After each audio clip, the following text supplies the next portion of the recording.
रास्ते गली कस्बे में चले जाइए, आपको एक ही चीज कॉमन मिलेगी, स्पोकन इंग्लिश क्लासेस। हर नुक्कड़ पर अंग्रेजी सिखाने वाले कोचिंग सेंटर खुले हुए हैं। लोग लाखों रुपया खर्च करके सिर्फ अंग्रेजी बोलना सीखना चाहते हैं, लेकिन क्या आपने कभी सोचा है हिंदी भाषी देश में अंग्रेजी सीखने की इतनी होड़ क्यों है, या फिर ये हमारी भाषाई पहचान को धीरे धीरे मिटा रही है? आज हम इसी पर गहराई से बात करेंगे। चलो जानते हैं भारत में अंग्रेजी इतना हावी क्यों हो रही है। इस सवाल का जवाब हमें इतिहास में मिलेगा। ब्रिटिश राज में अंग्रेजों ने 1835 के सिफारिश में अंग्रेजी को भारत की शिक्षा और प्रशासन भाषा बना दिया। उनका मकसद था एक ऐसा वर्ग तैयार करना जो दिखने में भारतीय हो लेकिन सोचने और बोलने में अंग्रेज। धीरे धीरे अंग्रेजी बोलने वाले को उच्च वर्ग का व्यक्ति मानने लगे,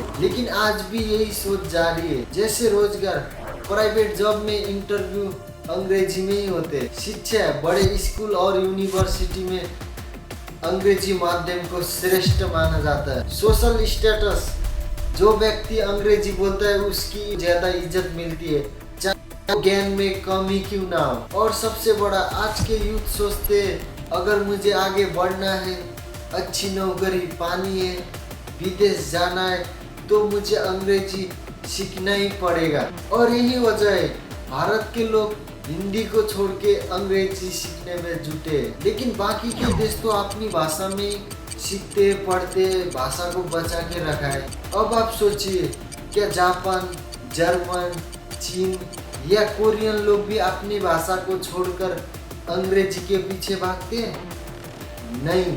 जापान में टेक्निकल से लेके मेडिकल तक की पढ़ाई जापानीज में होती है। चीन अपने सरकारी कामकाज, मीडिया, टेक्निकल रिसर्च सब कुछ मंडरिन चीनी भाषा में काम करता है। जर्मन, फ्रांस, रूस जैसे देश अंग्रेजी को सिर्फ जरूरत तक ही सीमित रखते, प्राथमिकता अपनी भाषा को देते हैं। क्यों?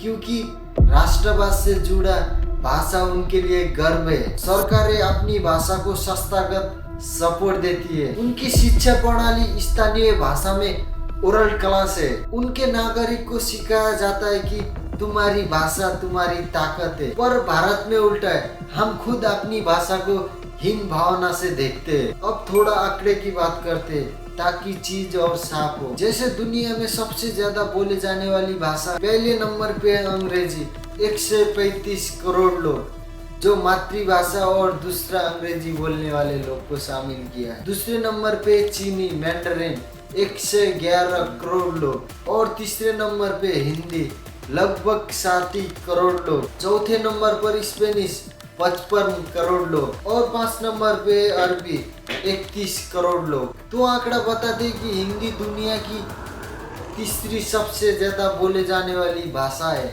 फिर भी अंतर्राष्ट्रीय मंच पर हिंदी की मौजूदगी कमजोर क्यों है? लेकिन हिंदी बोलने वाले तो है, लेकिन उसको सपोर्ट नहीं मिल रही है। अब सवाल उठता है, क्या हम हिंदी को भी अंग्रेजी की तरह विश्व स्तर पर मजबूत भाषा बना सकते हैं? जवाब है हाँ, लेकिन उसके लिए हमें ठोस कदम उठाने होंगे।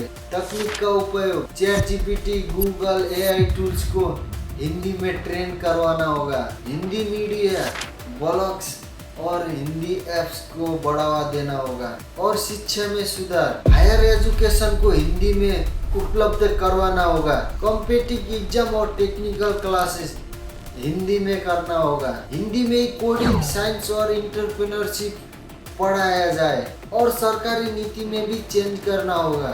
सरकारी वेबसाइट, डॉक्यूमेंट्स और कामकाज सब हिंदी में बनाया जाए। और सामुदायिक बदलाव, हमें खुद हिंदी में सोचने, बोलने और गर्व करने की आदत डालनी होगी। अंग्रेजी सीखिए, लेकिन हिंदी से दूरी मत बनाइए। अंग्रेजी सीखना जरूरी है, लेकिन अपनी भाषा से कट जाना खतरनाक है। हिंदी का भविष्य तभी सुरक्षित होगा जब हम उसे सिर्फ बोलने की भाषा नहीं, सीखने, सिखाने और समझने की भाषा बनाएंगे। हिंदी को आधुनिक बनाना होगा, टेक फ्रेंडली, करियर फ्रेंडली और ग्लोबल विजिबल। भाषा को गर्व करें, क्योंकि अगर आप अपनी भाषा को हीन समझते हैं तो दुनिया भी आपको हीन समझती है। अगर आप चाहते हो कि हिंदी को सम्मान बढ़े तो ये वीडियो शेयर कीजिए और कमेंट करके अपनी राय जरूर बताएं।